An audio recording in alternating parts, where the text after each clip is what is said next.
Hello, my name is Pablo Arias with International Relocation Partner, and every week we are trying to bring useful information about what's to live abroad. We bring guests to talk about their experiences as an expat, and this week we're going to talk with Paul Daemen. He is based out of Nicaragua, and he's got a lots of experience. He has lived over 50 countries, and he is decided to stay and have a life in Nicaragua. And I wanted to, get it into our channel to talk about his experience as an expat and also as a realtor. Paul, can you please introduce yourself and tell us just a little bit about your expat experience? And I want people to understand, what's to live as an expat in another country, but you have experiences in countries like Ecuador or Mexico, and that is so useful for our audience. Well, thanks for the invite, Pablo. So first correction, and that was my fault of not explaining it correctly prior. So I have traveled to 58 countries and actually worked in them. Okay, so for a month or 2 months, 3 months, etc. But I have actually lived in 11 countries for more than 1 year in each of them. So that would have been Venezuela, Ecuador, Colombia, Mexico, Spain, U.S. of course. Let me see, the Netherlands, Jamaica. Wow. I can tell you stories about Jamaica that will make you think Wow. I was crazy living there. I've been in Egypt and in Saudi Arabia. Okay. And Oh, and and Poland. And this is primarily because you used to work in these different countries for work. Yes, yeah, for work. Yeah, yeah. So for work, it was not retirement for actual work, running companies or running my own company. I used to have a company that was, we did technology out of Juarez, and you know what Juarez is, right? And very successful. But again, it's understanding, like you started the conversation, is understanding where you're going to move to and how to adapt because your mind has to adapt. I mean, if you don't adapt the mind, you're messed up. Okay. So I've been a realtor now 20 years. I've been in Nicaragua for almost 8 years. And I can tell you, I call this home. I just got back a week ago from the US, and what a cultural shock. I mean, for me, going back to the US after being outside of the country for 3 years, 3.5, and I have lived in the US for over 30 years, and I can tell you, I had a cultural shock going back. So when I got back to Nicaragua, I almost felt like going on my knees and kiss the floor and say, "Oh, I'm back home. Let all the crazy stuff happen. Let this happen." Or you get I'm not frustrated because it's better. It's better from where I came. So yeah. So go ahead. Quick question. I just want a straight answer because I know from you this is gonna be like it's gold. I mean, not many expats. A lot of expats they don't know where to move. Some expats decided between Costa Rica and Panama, perhaps Mexico. Those are the kind of like the top destinations. Some others Yeah. may want to go to Ecuador. It's another popular destination. And Right. out of those, Nicaragua in general, I'm talking about, my experiences offering international shipping services out of Canada and United States, people who's looking to move to other destinations. Nicaragua is not the most popular, but I Right. have you here telling me you lived in 11 countries and you picked Nicaragua. Why? Well, it was easy. I mean, okay. I before I came here, I was also a professor, giving classes at the MBA level, helping the students, where most of them were corporate students, working for Boeing, Cessna, Learjet, etc. Taking this course to understand how to help their company relocate different parts of their operation. Okay. Wow. So when I started, I said, Paul, you would be stupid, Paul, if you don't use the same system that you teach these students on yourself. So we did. So Ghislaine and Ghislaine is my wife. What we did is put up a spreadsheet of all the things we wanted and don't want, and what was like the cost of living. How was the real estate industry? Because we wanted to continue to work. How was there any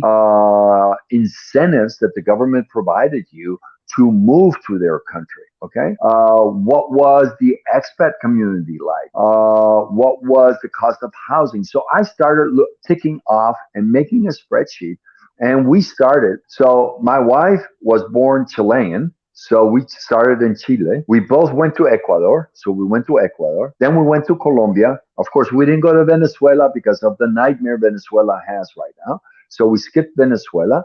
Then we went to we bypassed Panama. Had no interest. It didn't even sound like something sexy to us. So we kind of looked at Costa Rica, Oh my and then God. we looked at Nicaragua, of course, and Mexico. She had no interest whatsoever, so we took it off. But I had very high interest to go to Mexico, and so when doing this analysis was both online analysis and actually traveling to these countries, actually talking to local experts, actually meeting local experts, talking to the government officials. I mean, we actually step by step each darn place. A lot of people don't know this one about Ecuador. Ecuador is a great place to go live. So one of the biggest problems I saw with Ecuador is if I want to move my money out of the country, there's an exit tax of money through the banking system. And I go, wait a second, you're going to tax me when I take my money out of your country? That was for me the no go because I was not going to deal with that. Because then I would have to explain to everybody, you're going to send me 200,000. By the time you send it back out, it's going to have 10% less value. So that was a no go situation for me. So I bypassed Ecuador really quick. So we did this list. And like I told you before the discussion, I came here in 2014. Well, I was here the first time I came here to Nicaragua was in 1982. It's the first time I came to Nicaragua. Wow. And I told myself, never, ever will I return. I didn't like it at all. I was not Wow. happy. Okay. So, but in 2014, I had an opportunity with one of my. I'm sorry about my dogs. There's Don't nothing I worry. can do about them to keep them quiet. So that's part of living in Nicaragua. It's the chickens, the porkies, and the dogs making noise the whole time while you're talking. C'est la vie. You adjust. So when I came here in 2014, I got out of the airport in Managua and we started to drive to Esteli. And as I'm driving to Esteli, I'm going, I like it. I like it. And after a week in Esteli, drinking coffee, smoking cigars, drinking lots of rum, I came back and yeah, the rest is history. We came. Wow. We just came. So That's the ability for me, the reason I love it here is I have a direct connectivity with the local community. What do I mean with that? I mean, my neighbors, I'm all around me. I have neighbors on the east, on the west, on the north, and they're all farmers. I mean, how more down to earth Nicaraguan can you be? So, and they're great neighbors. I mean, they're not knocking on my door every day, but when we see each other on the street, good morning, how are you? How's the family? Oh, I didn't know that that person was sick. You know, is there anything we can do? So it's developing relationships to me is extremely important. That's why I don't live in a enclosed community. Okay. Because I grew up. I went to Venezuela when I was 2 years old, and my family, my parents, never ever put me in a what we call an expat school, local school. or That's why I speak or Spanish. the Okay. expat bubble. This is a Yeah, in the topic. expat This is bubble. another. That was the biggest thing that my parents didn't want to do is put us in the expat bubble. Now we did live with the upper middle class or upper class, but that's okay because you still had more connectivity and you learned how to interact with the local community. So same thing in Colombia. I mean, Colombia again, we were at the country club, and there was not a country club for expats. It was a lot for la gente con dinero, no, with the people with money that went there and the corporate people. Price Waterhouse, that's where my dad was with. So. And we started to learn, my best friend was a Colombian, was not an expat, was a Colombian. And the same thing happened in Mexico. We never integrated to the expat community because we wanted to learn what they had to give. I mean, if you move overseas to be with expats, ask yourself, why are you really moving overseas? Because Mhm. you're not learning. You're not experiencing a whole new journey. I mean, that's what I wanted. I wanted a new journey. If it was just to be living cheap, guess what? Nicaragua is not cheap then. Go to Cambodia, go to cheaper country. I mean, if you're saying I want to live cheap, then Nicaragua, Haiti is cheaper than Nicaragua. Go live in Haiti. I mean, I know I sound weird saying that, but if it's just about cheap, Nicaragua is not cheap. ¿Entiendes? Well, It's let's put that. I'm gonna put you on the spot on that one. I go for understand, it. I understand, but like if you compare, let's say Costa Rica versus Nicaragua, I would say Nicaragua is cheap. I live in Well, Costa Rica. it has a lower cost. It has a lower cost of living, and it has also a better quality of life than Costa Rica. Okay, I say that based on my experience in Costa Rica and everything else. And I know there's some of my realtor friends that are going to be upset, but the truth in the matter is, it is here. If you compare, for example, Tamarindo in Costa Rica and the beaches, amount of Costa or Ticos where you have a direct connection. It's a lot of expat companies, expats here, expats there, all over the place. Now here you can go to like in Granada, Las Pulperias, Ferreterias, and all that is local owned business. Okay. That is what I wanted for me. That was the type of living I wanted. Yeah, and I mean, and I totally understand. Most people that I talk to, a lot of them are end up moving into a place like Tamarindo or San Juan del Sur. If you compare, like a Right, small little beach town in Nicaragua would be San Juan del right. Sur, and you can totally see, these are places that most of the businesses, or not most, but let's say a lot of the businesses are owned by expats. The Italian family wanted to open an Italian restaurant, or the same thing in Tamarindo, the same thing in Playa del Coco. And The, when the, you the, see that, these towns are a lot more expensive. So the cost of living is not going to be, the lowest, or it's not going to be like the Tico or like the Nika family. Uh, no, but people like that. I do believe Nicaragua has a lot to offer. The cost of living is more affordable in general yes, than yes, Costa Rica, than Panama. It also, it has a lot to provide. It's got some limitations. This is just my personal yes. opinion. It's a it's Mhm. a little less connected to other destinations. If you want to use the airport, it's usually a lot more expensive flying out of Managua than flying out of Liberia or San Jose. It just depends, and everybody's different, and everybody has different tastes and different things. I would Correct. highly recommend what you were saying. I would highly recommend for the expat to connect with the local community, and you learn a lot of things. A lot of people come to our countries and they just get themselves in the expat bubble and go to the expensive coffee place, and they just don't realize what they're missing out. Hey, you expat, you wanted to move to Costa Rica or Nicaragua, you're missing out of a beautiful culture, and there's a lot of Right. people that are missing out. And no surprise, I get customers, telling me, "Hey, Pablo, I've been here for 3 years now. I'm moving back because Costa Rica is too expensive, or because Nicaragua is too expensive." Of Yeah, course, you're living in San Juan del Sur. You're yeah. eating and dining out every single Yeah. night, and most There you go. Ticos, most Costa Ricans don't go out every night. We go to Yeah. the fair, to the uh, farmers market. So Right. where we get this huge bag with all the vegetables we can think of Yeah, for yeah, like less than $10, and yeah. that's a week. So $10 a week, huge bag with everything you eat. You eat healthy. So, You make your own food. You learn how to cook. I mean, this is within our yeah, tradition. And yeah. it's not in every tradition. I would say maybe you grow up or somebody grew up just eating out of McDonald's or Burger King. I'm not saying that's wrong, but you want to live abroad, you're missing out if you're not exploring the local culture. You learn, and you learn to love this as well. And Yeah. can you let's go So back to Nicaragua. let I'm me excited. yeah, yeah, yeah. But let me go back to that point about farmers market. So we live in a small community, less than 5,000 people here, 6,000, and I buy quite a bit of my greens.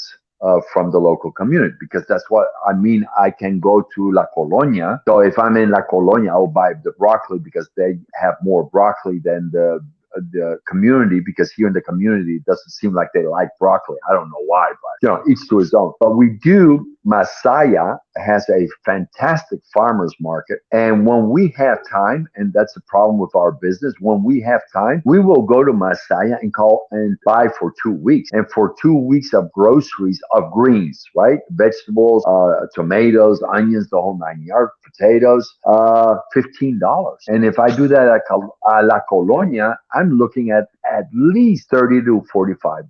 Double the Now, money. people, a double. So people might say, well, why don't you always go to Masaya? It's time.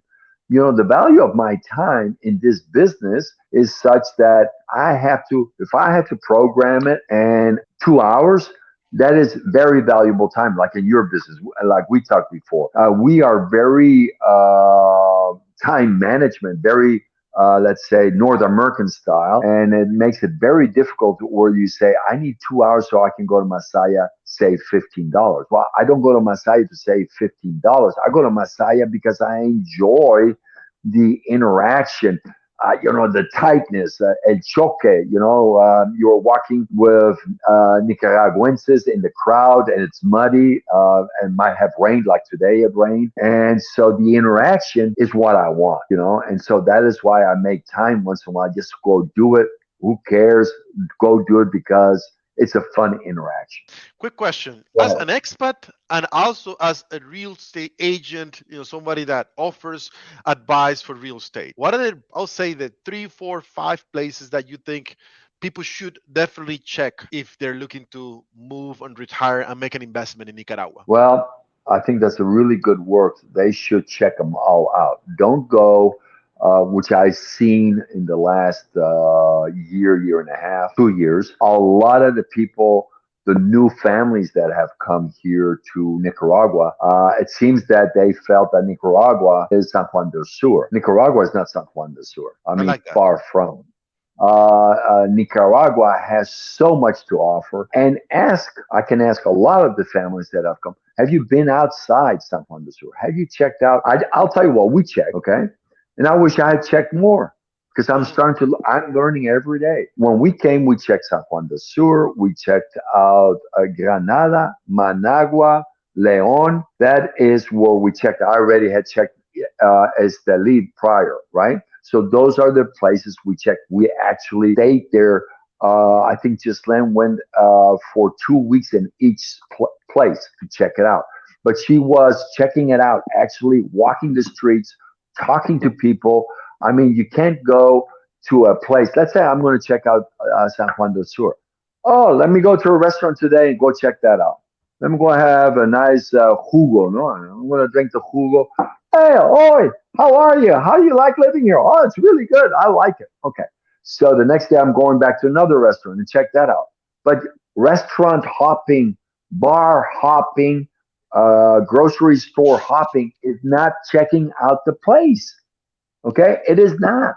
You have to actually talk to the local community. I'm sorry. I know a lot of people No, I love get it. I love upset it. when I say that because, I mean, that is how you evaluate. And they go, so the first answer is always then, yeah, but I got school children. I need to put them in the best school. Oh, really? And is San Juan de Sur is the best school? No, that's Managua. Or you go across the street here where I live to Opportunity International. That's a trade school. How many trade schools do you know in the US and Canada? It's unheard of. It's a trade school run by a US NGO. Okay. So if you're saying you got it because there's a American school, you already devalued the reason for why you came here. You want the best school? Stay back home. Stay back in Canada. Stay back in the US if that's what you want. If your children are your top priority because that's what you selected, right? In San Juan del Sur, the community, then you also did a disservice to them. You should have stayed back home. If I'm wrong, tell me. But I can tell you from my experience, and I know I get a lot of heated discussions about this. But guys, let's be honest to each other. You won because of the surf. Oh, you won because there's lots of other like-minded people that live there. And oh my God, I might have to get out of my bubble. If I go out of my bubble, will they steal from me? My God, guys, chillax. Yeah, I I mean, hear you. I'm sorry. I And hear you. then I mean, here, let me add this thing here because this is I hear it every day and literally every day. How safe is Nicaragua? So ask yourself this: if you live like I do, how safe is Nicaragua? Nobody has bothered me here in the 7 years I live on this property ever. Why don't they bother you, Paul? I got six mean son of a gun dogs. There's nobody that is willing to dare go after my Doberman Rottweiler. If you do, go ahead. They are hungry. They might like a good meal. So that's one. The other one is I live alone in the sense, just Len and I, we live alone, and we are integrated by the community. They know us. They see us going and coming, but I have a good cuidador. I got a cleaning lady. But let's assume you're going to live in a development, all expats, right? So you have a doggy, a Chihuahua, or maybe a little bit bigger dog. They make a lot of noise, but you always take him to bed with you. Okay. The dog hears something, wakes up for a second, but he looks at you and says, "Hey, Pedro, how come you still asleep? There's somebody there. Oh, you're sleeping? Well, I'm going to go back to sleep too." So there's a heck of a lot more people there living, a lot more wealth living, and the probability that they're going to break in your house is a lot higher than they ever will in my house. Ever. Why? Well, If I was a thief, I would go into a development more than I to a single house here in the neighborhood. Okay? so Because you're if saying, I well, basically, you're saying you are more, if you are in a, I guess, gated in a community, development in a gated community, you yeah, are more like a target. There is a, of you, course you are. There's more money there. in Read general. about it. Read on Facebook on all these groups. Oh, they broke into my house. Where do you live? I live in XYZ development. Oh, we got broken in 8 houses. The last one I read was 8 houses got broken in. Oh, that was an easy target. Hey, they're all gone. Let's go. Let's go. Let's go. Let's go. Easy, easy peasy. And this is, my experience with safety, with safety in general. And this is what I would say in general. If you are smart about what you do and who you surround yourself in general, let's say gated community or not, Yeah. I'd say if you Yeah. are smart about what you do, how you behave, if you are part of the community, that helps a lot. But a lot of people say, well, no, it's not safe in Costa Rica or it's not safe in Nicaragua. But I mean, if you in reality, just just to live in Boston or New York and just spending a few days in these big cities, you Yeah. you have to realize that's not safe. I mean, you want to see people, you don't No. know who is gonna rob you or not. Yeah. In our countries in Latin America, we have a very relaxed lifestyle. It's a lot more Yeah. relaxed. You Yeah. see, and this may happen. Some people may want to steal something out of your yard or your backyard. Yeah. A little your hose or something. Sometimes kids, but it's not this. I don't think you find this much of this violent crime that you find in these big cities across the globe. Anytime you Yeah. are in a Yeah. big city.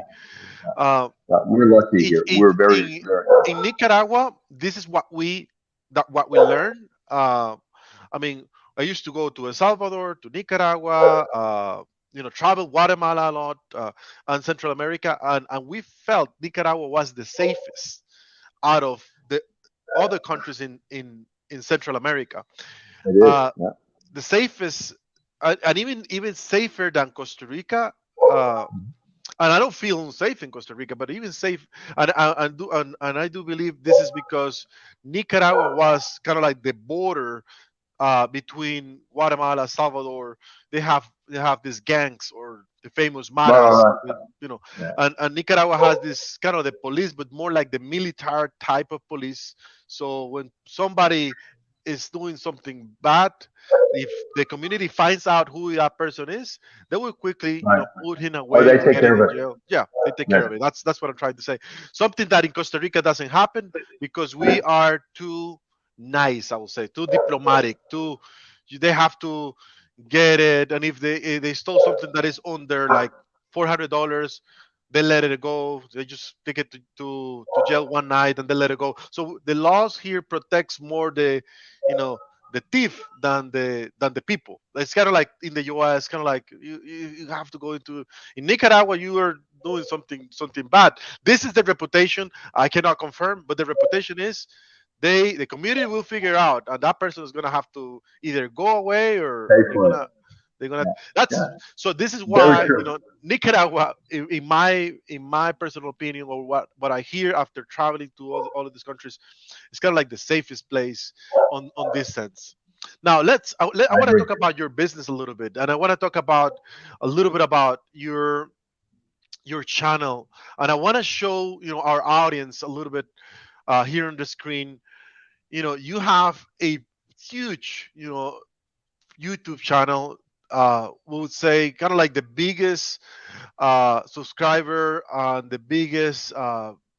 It's got the most views, and I already have you here subscribed with the black little Thank bell. you. Yeah, yeah, So hey guys, just check this channel. It's got a lots of information. Of course, Paul will talk about properties in Nicaragua of all types of properties, but he also provides a lot of information about the what's to live in Nicaragua, the cultural shock, yeah. all of these different things that you need to know, and you need to understand these things before you move into another country. Here's Right. one expensive area.